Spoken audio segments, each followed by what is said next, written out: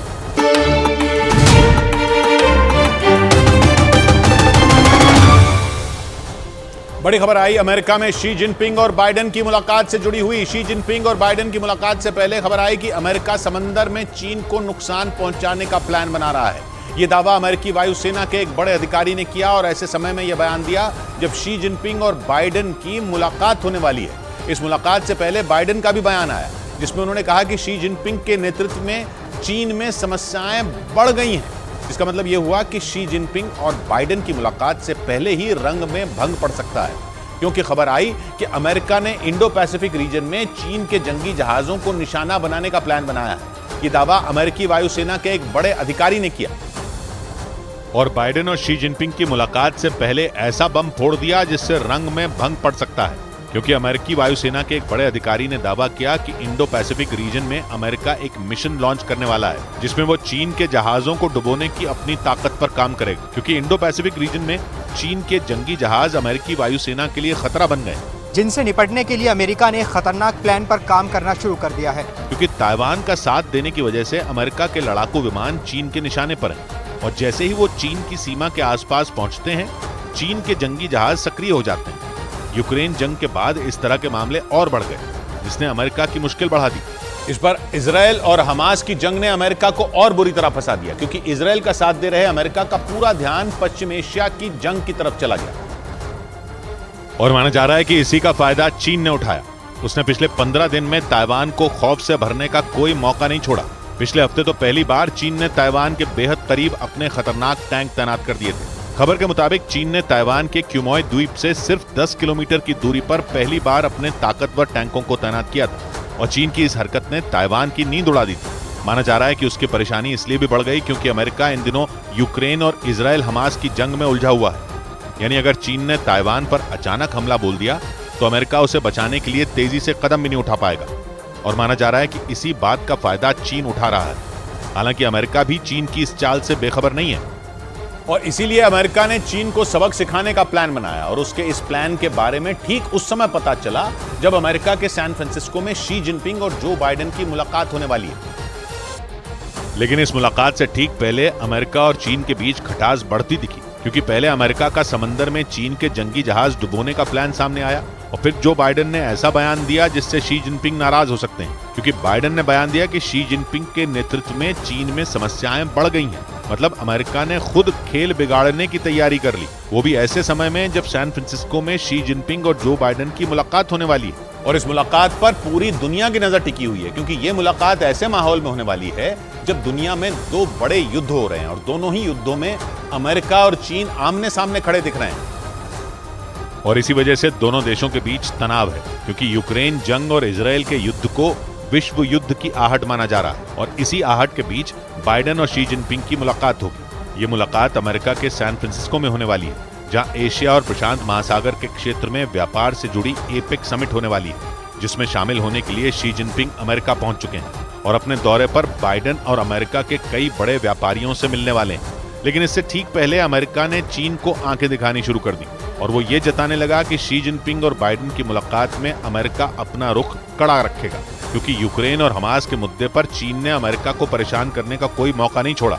और यूक्रेन की जंग में तो चीन सीधे सीधे अपने दोस्त पुतिन के साथ खड़ा दिखा, जिसकी वजह से अमेरिका ने तो यूक्रेन युद्ध के दौरान चीन पर रूस को खतरनाक हथियार सप्लाई करने के आरोप लगा दिए थे। और आरोप है कि उन हथियारों का इस्तेमाल रूस की फौज ने यूक्रेन में तबाही मचाने के लिए किया था। यही नहीं, यूक्रेन युद्ध में अमेरिका को परेशान करने के लिए चीन ने रूस पर लगाए गए प्रतिबंधों का भी तोड़ निकाल लिया था। जिस वक्त अमेरिका और यूरोप के देशों ने रूस पर तगड़े प्रतिबंध लगाए थे, उस वक्त चीन उसका सबसे बड़ा सहयोगी बनकर उभरा था। खबर के मुताबिक यूरोप ने जब रूस के कच्चे तेल पर प्रतिबंध लगा दिया था, उस दौरान चीन ने रूस से सबसे ज्यादा कच्चा तेल आयात किया था। और इस तरह प्रतिबंधों के बाद भी रूस का खजाना भरता रहा। हालांकि चीन ने कभी खुलकर यूक्रेन पर रूस के हमले का समर्थन नहीं किया, लेकिन ऐसे रास्ते अपनाकर उसने अमेरिका को चुनौती जरूर दी थी। बड़ी खबर पाकिस्तान के सियालकोट से। वहां हमलावरों ने आतंकी संगठन लश्कर-ए-तैयबा के 2 और आतंकियों को गोली मारकर मौत के घाट उतार दिया। पिछले एक हफ्ते में यह पाकिस्तान में चौथे आतंकी की हत्या का मामला है। जानकारी के मुताबिक सियालकोट में लश्कर के आतंकी मोहम्मद मुजम्मिल और उसके साथी नईमुर रहमान को हमलावरों ने गोलियों से भून डाला। इस दौरान कार में बैठे उसके एक और साथी को भी गोलियां लगीं, जो गंभीर रूप से घायल बताया गया। पाकिस्तान में आतंकियों की लगातार हत्या हो रही है। इससे पहले भी वहां कई आतंकियों को गोली मारी जा चुकी है और एक बार फिर लश्कर ए तैयबा के 2 आतंकियों को गोलियों से भून दिया गया। और अब तक हुई घटनाओं में पहली बार आतंकियों के खात्मे का वीडियो भी सामने आया। बताया गया कि यह वीडियो पाकिस्तान के सियालकोट का है, जिसमें मोटरसाइकिल से आए 2 हमलावर लश्कर ए तैयबा के आतंकियों पर गोलियां बरसाते दिखाई दिए। और बताया गया कि उनके निशाने पर जो सफेद रंग की कार थी उसमें लश्कर के आतंकी मोहम्मद मुजम्मिल और उसके 2 साथी थे, जिन पर उन हमलावरों ने ताबड़तोड़ गोलियां दागी। वीडियो में दिखा कि 2 हमलावर एक मोटरसाइकिल से आए, इसके बाद उनमें एक बाइक से नीचे उतरा और उसने आतंकियों की कार के बिल्कुल नजदीक पहुंचकर दनादन गोलियां चलाई। जैसे ही फायरिंग हुई वहां भगदड़ मच गई और इस गोलीबारी में उस कार में मौजूद लश्कर के 2 आतंकी मारे गए, जबकि उनका एक साथी बुरी तरह से घायल हो गया। हालांकि इससे पहले कि वहां मौजूद लोग कुछ समझ पाते, वो हमलावर उसी रास्ते फरार हो गए जहां से वो आए थे। इस घटना में लश्कर ए तैयबा के 2 आतंकी मोहम्मद मुजम्मिल और उसके साथी नईमुर रहमान की मौत हो गई। लेकिन ये बात सियालकोट की पुलिस के गले नहीं उतर रही, इसलिए वहां की पुलिस ने खुद को बचाने के लिए ये कहना शुरू कर दिया कि ये फायरिंग आपसी विवाद की वजह से हुई। मतलब वहां की पुलिस ये मानने को तैयार ही नहीं कि उसकी नाक के नीचे लश्कर ए तैयबा के आतंकी आराम से रह रहे थे। लेकिन जैसे ही उन हमलावरों ने लश्कर के उन दोनों आतंकियों को ठिकाने लगाया, सियालकोट पुलिस के होश उड़ गए, क्योंकि सियालकोट पुलिस के अधिकारी ये बात हजम ही नहीं कर पा रहे कि उनके यहाँ दिन दहाड़े लश्कर के 2 आतंकियों को गोली मार दी गई। आरोप है कि इसी वजह से सियालकोट पुलिस ने इसके पीछे आपसी विवाद होने की कहानी गढ़ना शुरू कर दी। सियालकोट पुलिस के मुताबिक उन दोनों की हत्या एक पुराने जमीन विवाद की वजह से हुई। पुलिस के मुताबिक वो दोनों काफी दिनों बाद अपने घर लौटे थे, जबकि खुफिया एजेंसी के सूत्रों के मुताबिक आतंकी मोहम्मद मुजम्मिल और उसका साथी नईमुर रहमान दोनों ही भारत की सीमा के पास घुसपैठ के इरादे से बनाए गए कैंपों में रह रहे थे और वो कुछ दिन पहले ही सियालकोट आए थे, जिन्हें मौका मिलते ही पहले से घात लगाकर बैठे हमलावरों ने गोलियों से भून डाला। लेकिन सियालकोट पुलिस का मानना है कि यह हत्या आपसी विवाद की वजह से हुई और माना जा रहा है कि यह बयान सियालकोट पुलिस ने पाकिस्तान की खुफिया एजेंसी ISI के कहने पर दिया, क्योंकि ISI हमेशा से इस बात को दुनिया से छिपाती आई है कि पाकिस्तान ही दुनिया में आतंक फैलाने वाले सांपों का बिल है। और ये बात पूरी दुनिया जानती है कि पाकिस्तान की खुफिया एजेंसी ही उन्हें पालने पोसने का काम करती है। यही वजह है कि उसे इस बात का डर सताने लगा कि अगर उसके इस राज से पर्दा उड़ गया तो उसका सच सबके सामने आ जाएगा। माना जा रहा है कि इसी वजह से ISI ने सियालकोट पुलिस को ये सलाह दी कि वो इस हत्याकांड को आपसी विवाद बताकर मामले को दबाने की कोशिश करे, ताकि पाकिस्तान में होती आतंकियों की हत्या से लोगों का ध्यान बढ़ जाए। हालांकि इस बीच ये खबर भी है कि इस मामले की जांच खुफिया तौर पर ISI ने अपने हाथ में ले ली है, क्योंकि ये पहली बार है जब किसी आतंकी के मारे जाने का वीडियो सामने आया और ISI को ये उम्मीद है कि इस वीडियो के जरिए वो उन हमलावरों तक पहुंच सकती है। क्योंकि पिछले 1 हफ्ते में हुए 4 आतंकियों की हत्या ने पाकिस्तान की खुफिया एजेंसी ISI का दिमाग घुमा कर रख दिया है, क्योंकि वहां सिर्फ लश्कर ए तैयबा के आतंकी निशाने पर नहीं है, बल्कि अज्ञात हमलावर वहां मौजूद जैश-ए-मोहम्मद के कमांडर को भी निशाने पर ले चुके हैं और उसे भी ठीक उसी तरह मौत के घाट उतारा गया था। कराची में हुए इस हत्याकांड में आतंकी संगठन जैश-ए-मोहम्मद का कमांडर मौलाना तारिक ढेर हो गया था। मौलाना तारिक को जैश-ए-मोहम्मद के सरगना मसूद अजहर का बेहद करीबी माना जाता था। वो जैश के बड़े चेहरों में एक था, जिसका काम पाकिस्तान में भारत के खिलाफ जहर उगलना था। इसके अलावा वही जैश-ए-मोहम्मद में युवाओं की भर्ती कराता था। साथ ही उसी के इशारे पर पाकिस्तान से आतंकी भारत में घुसपैठ किया करते थे। लेकिन 2 दिन पहले कराची में कुछ हमलावरों ने इसे गोलियों से भूनकर मौत के घाट उतार दिया, वो भी तब जब वो भारत विरोधी एक रैली में भाषण देने के इरादे से घर से निकला था और पाकिस्तान की खुफिया एजेंसी इस हत्याकांड से उबर तक नहीं पाई थी कि हमलावरों ने ठीक उसी तरह लश्कर के 2 आतंकियों को मौत के घाट उतार दिया। जिसका मतलब ये कि पाकिस्तान में 1 हफ्ते के अंदर 4 आतंकियों की हत्या हुई। हैरत की बात यह रही कि पिछले कुछ महीनों में मारे गए 12 आतंकियों की हत्या एक ही तरीके से की गई। मतलब इन सबकी हत्या का पैटर्न बिल्कुल एक सा था, जिसने पाकिस्तान की खुफिया एजेंसी ISI की नींद उड़ाकर रख दी। क्योंकि सियालकोट में मोहम्मद मुजम्मिल और उसके साथी नईमुर रहमान की हत्या हुई। इससे 2 दिन पहले जैश के आतंकी मौलाना तारिक को कराची में ढेर कर दिया गया। इससे पहले लश्कर के कमांडर अकरम गाजी की भी गोली मारकर हत्या कर दी गई थी। और इन 4 आतंकियों समेत पहले मारे गए 8 आतंकियों को गोली मारकर ही मौत के घाट उतारा गया था। जिसके बाद ये आशंका जताई जाने लगी कि इन सभी को एक ही प्लान के तहत मारा गया, क्योंकि इन सभी हत्याकांड में हमलावर मोटरसाइकिल से आए और अपने टारगेट पर फायरिंग कर वहां से फरार हो गए। हालांकि पाकिस्तान की खुफिया एजेंसी ISI 12 आतंकियों के कत्ल के बावजूद एक भी हमलावर को नहीं पकड़ पाई। एक और बड़ी खबर पाकिस्तान से जुड़ी। आरोप है कि पाकिस्तान ने यूक्रेन को कई घातक हथियार बेचकर रूस के साथ बड़ा धोखा किया। ये दावा ब्रिटेन के मीडिया में छपी एक रिपोर्ट के हवाले से किया गया, जिसके मुताबिक रूस के खिलाफ ये साजिश पाकिस्तान, अमेरिका और ब्रिटेन ने मिलकर रची।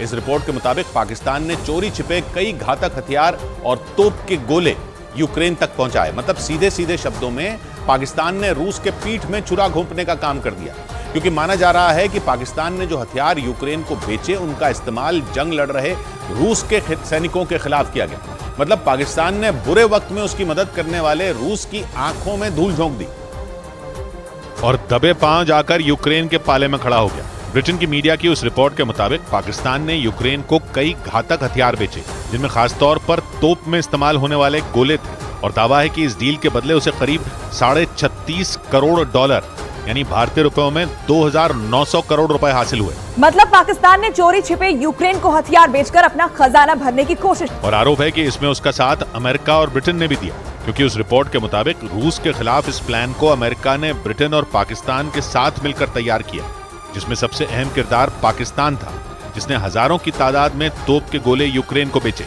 लेकिन आरोप है कि इसमें अमेरिका और ब्रिटेन ने भी उसका बराबरी का साथ दिया, क्योंकि ब्रिटेन की मीडिया में छपी उस रिपोर्ट के मुताबिक इस प्लान का खाका पिछले साल अगस्त में ही खींचा जा चुका था, और तभी से पाकिस्तान ने रूस की आंखों में धूल झोंकना जारी रखा। ब्रिटेन की उस रिपोर्ट के मुताबिक इसके लिए सबसे पहले अमेरिका की हथियार बनाने वाली 2 कंपनियों ने पाकिस्तान से तोप के गोले बनाने का ऑर्डर हासिल किया। इसके बाद पाकिस्तान में मौजूद इन तोप के गोलों को ब्रिटेन के विमान के जरिए साइप्रस और रोमानिया तक पहुंचाया गया। ये दोनों ही देश यूक्रेन के पड़ोसी देश हैं और जंग में उसी का साथ दे रहे हैं। मतलब अमेरिका ने पाकिस्तान के जरिए यूक्रेन तक तोप के गोलों की एक बहुत बड़ी खेप पहुंचा दी, और रूस को इस बात की भनक तक नहीं लगी, क्योंकि वो इस बात से बेखबर था कि वो जिस पाकिस्तान को सहारा देकर उसे डूबने से बचाने में लगा है, वही उसकी पीठ में छुरा घोंपने की तैयारी में है।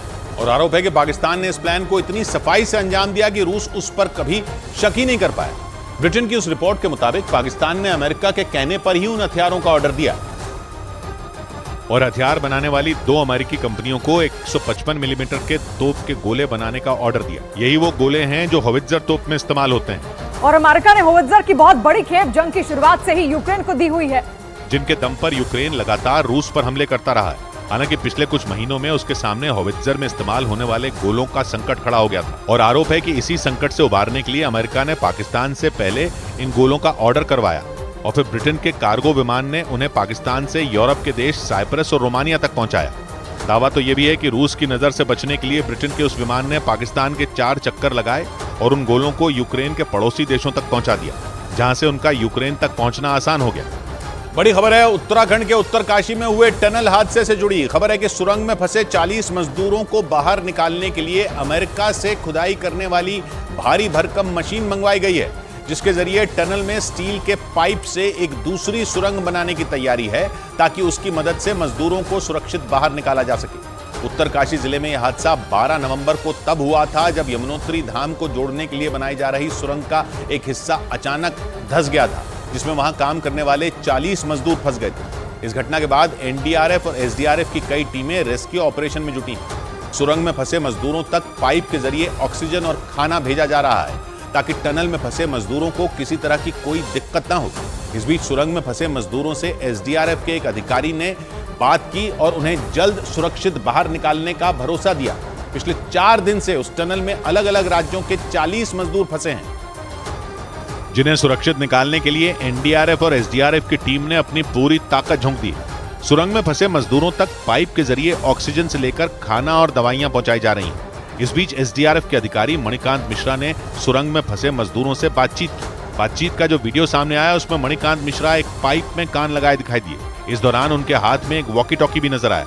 देखकर ऐसा लगा जैसे वो पाइप से आवाज सुनने की कोशिश कर रहे हैं और वॉकी टॉकी से मजदूरों तक अपनी बात पहुंचा रहे हैं। परेशान मत होइए, बहुत लोग बात करेंगे तो आराम से निकल जीवो, कोनो चिंता के बात नहीं है। बाद में एसडीआरएफ की टीम ने टनल में फंसे मजदूर गब्बर सिंह नेगी की उनकी बेटे से बात कराई। पापा ने यही बोला कि मैं ठीक हूँ, बाकी ज्यादा वास्ते नहीं आएंगे और सारे ठीक है, वहाँ पे भी अंदर सब सुरक्षित है। इसी तरह टनल में फंसे कुछ और मजदूरों से उनके घर वालों की बात करवाई गई। प्रशासन की तरफ से टनल में फंसे सभी मजदूरों को ये भरोसा दिया गया कि उन्हें सुरक्षित निकालने के लिए तेजी से रेस्क्यू ऑपरेशन चलाया जा रहा है। और 4 दिन पहले भी सुरंग में फंसे मजदूरों से वॉकी टॉकी के जरिए प्रशासन के अधिकारियों ने संपर्क किया था। खबर है कि उस दौरान टनल में फंसे मजदूरों ने पुलिस और प्रशासन से ऑक्सीजन की कमी नहीं होने की गुहार लगाई थी। क्योंकि मलबा गिरने की वजह से सुरंग चारों तरफ से बंद हो गई थी, जिससे वहां ऑक्सीजन की कमी होने लगी थी। खबर है कि सुरंग में फंसे मजदूरों ने अधिकारियों से खाना भी मांगा था। बताया गया कि उन्होंने ये इच्छा एक कागज पर लिखकर पाइप के जरिए अधिकारियों तक पहुंचाई थी। इसके साथ ही मजदूरों ने प्रशासन से ऑक्सीजन की कमी नहीं होने की गुहार लगाई थी। उन्होंने कागज पर यह भी लिखा था कि भले ही खाने की कमी हो जाए, लेकिन ऑक्सीजन की कमी नहीं होनी चाहिए, क्योंकि चारों तरफ से बंद उस सुरंग में धीरे धीरे ऑक्सीजन की कमी होती जा रही है। और इसी वजह से मजदूरों को ये डर सताने लगा था कि ऑक्सीजन खत्म हुई तो उनकी मौत तय है। इसीलिए मजदूरों ने अधिकारियों से ऑक्सीजन की सप्लाई नहीं रोकने की गुहार लगाई थी। वहां मौजूद अधिकारियों के मुताबिक जिस जगह मजदूर फंसे हैं वहां पर्याप्त पानी है, इसलिए पानी की सप्लाई की कोई चिंता नहीं है। हालांकि पाइप के जरिए मजदूरों को खाना और ऑक्सीजन की लगातार सप्लाई की जा रही है और उन्हें सुरक्षित बाहर निकालने के लिए बड़े पैमाने पर रेस्क्यू ऑपरेशन चलाया जा रहा है, क्योंकि पिछले 4 दिन से उस सुरंग में देश के अलग अलग राज्यों के रहने वाले 40 मजदूर फंसे हुए हैं, जिन्हें निकालने के लिए एसडीआरएफ, एनडीआरएफ, आईटीबीपी और बॉर्डर पर सेना के लिए सड़क बनाने वाले संगठन बीआरओ की 200 से ज्यादा लोगों की टीम 24 घंटे काम कर रही है। ये घटना 12 नवंबर की सुबह 4 बजे की है, जब उत्तराखंड के उत्तरकाशी जिले में एक निर्माणाधीन टनल अचानक धंस गया था, जिसकी वजह से वहां काम कर रहे 40 मजदूर फंस गए थे। 4 धाम प्रोजेक्ट के तहत ये टनल ब्रह्मखाल और यमुनोत्री नेशनल हाईवे पर बनाया जा रहा है। राहत की बात यह है कि टनल के धंसने की वजह से किसी भी मजदूर को कोई नुकसान नहीं पहुंचा। हालांकि पिछले 4 दिन से कुछ मजदूरों की सुरंग में फंसे होने की वजह से तबीयत खराब होने की खबर आ रही है, जिन्हें दवाइयां पहुंचाई जा रही हैं। दूसरी तरफ रेस्क्यू ऑपरेशन में शामिल लोग फंसे हुए मजदूरों तक पहुंचने के लिए कड़ी मेहनत कर रहे हैं और उम्मीद ये जताई जा रही है कि जल्द ही सभी को बाहर निकाल लिया जाएगा, जिसके लिए रेस्क्यू ऑपरेशन में शामिल अधिकारी जी जान से जुटे हुए हैं। मजदूरों तक 3 फीट चौड़े पाइप की मदद से ऑक्सीजन के साथ खाना पहुंचाया जा रहा है, ताकि सुरंग में फंसे मजदूरों को खाने पीने की कोई दिक्कत ना हो। क्योंकि अगर मजदूरों के पास खाने और ऑक्सीजन की कमी हुई तो उन्हें सुरक्षित बाहर निकालना नामुमकिन हो जाएगा। इसी वजह से प्रशासन की तरफ से उन 40 मजदूरों तक 3 फीट चौड़े पाइप के जरिए खाना भेजा जा रहा है। बताया गया कि पाइपलाइन टनल में पानी की सप्लाई के लिए बिछाई गई थी और इसी पाइप की मदद से कंप्रेसर के जरिए दबाव बनाकर टनल में फंसे मजदूरों तक चने के पैकेट और दूसरी चीजें भेजी जा रही हैं। एनडीआरएफ के अधिकारियों के मुताबिक इसी पाइप के जरिए मजदूरों तक ऑक्सीजन की सप्लाई भी की जा रही है। दूसरी तरफ मजदूरों तक पहुंचने के लिए तेजी से रेस्क्यू ऑपरेशन चलाया जा रहा है। दिन रात मलबे को काटने का काम किया जा रहा है। मलबा हटाने के लिए बड़ी बड़ी मशीनें लगाई गई और तो और स्टील के पाइप की मदद से मजदूरों को सुरंग से बाहर निकालने का मेगा प्लान तक तैयार किया गया है। इसके लिए हेवी ड्रिलिंग मशीन, यानी सुरंग के मलबे को हटाने के लिए जमीन खोदने वाली भारी भरकम मशीनें मंगवाई गई हैं।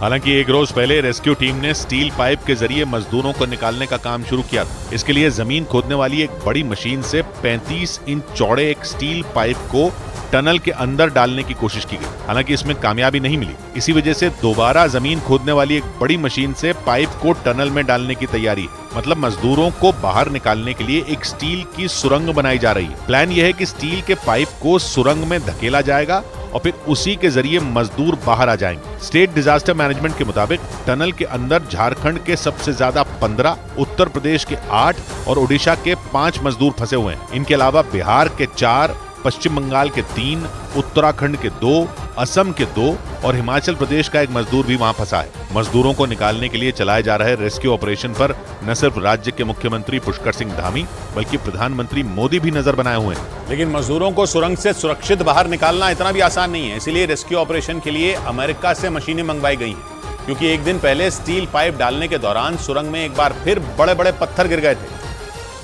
जिसकी वजह से रेस्क्यू ऑपरेशन को कुछ देर के लिए रोकना पड़ गया था। इस घटना में 2 मजदूरों के घायल होने की भी खबर है। रेस्क्यू ऑपरेशन में जुटे अधिकारियों के मुताबिक खुदाई के जरिए स्टील का एक पाइप सुरंग में डाला जाएगा, जिससे मजदूरों को बाहर निकालने की तैयारी है। इसका पूरा काम टेक्निकल एक्सपर्ट और इंजीनियरों की निगरानी में किया जा रहा है। और टनल में पाइप डालने के लिए अमेरिका से ड्रिलिंग मशीन मंगवाई जा रही है, जिससे स्टील के पाइप से सुरंग बनाने का काम शुरू किया जाएगा। एनडीआरएफ के मुताबिक इस मशीन के जरिए 1 घंटे में 5 मीटर मलबा निकाला जा सकता है। माना जा रहा है कि अमेरिका से इस मशीन के आने के 10 घंटे बाद मजदूरों को टनल से सुरक्षित बाहर निकाल लिया जाएगा। और अमेरिका से मशीन मंगवाने के साथ ही रेस्क्यू ऑपरेशन में नॉर्वे और थाईलैंड से भी मदद ली जा रही है। एनडीआरएफ के मुताबिक 12 नवंबर को यह हादसा टनल के अंदर प्लास्टर नहीं होने की वजह से हुआ था, जिसकी वजह से वहां काम कर रहे 40 मजदूर फंस गए थे। एनडीआरएफ के मुताबिक ये सुरंग करीब 4.5 किलोमीटर लंबी और 14 मीटर चौड़ी, इस टनल के स्टार्टिंग पॉइंट यानी शुरू से 200 मीटर तक प्लास्टर किया गया।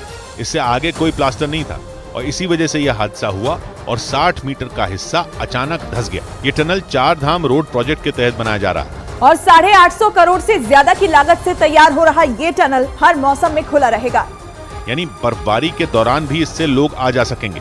इसके बनने के बाद उत्तर काशी से यमुनोत्री धाम के बीच की दूरी 26 किलोमीटर तक कम हो जाएगी। लेकिन इस हादसे की वजह से सुरंग बनाने का काम ठप पड़ गया है। यह हादसा कैसे हुआ इसका पता लगाने के लिए राज्य सरकार ने 6 सदस्यों की एक कमेटी बना दी है ताकि हादसे की असली वजह सामने आ सके। लहरों के संग बह जाने के अपने खतरे हैं। लहरों के संग बह जाने के अपने खतरे हैं। तट से चिपके रह जाने के अपने खतरे हैं। 100 बात की एक बात कही सज्जन ने, सबसे आगे थे जो सबसे पहले खेत रहे, सबसे पीछे रह जाने के अपने खतरे हैं। मिलते हैं कल, घड़ी जब इशारा करेगी 9 बजे रात का, वक्त फिर होगा 100 बात की एक बात।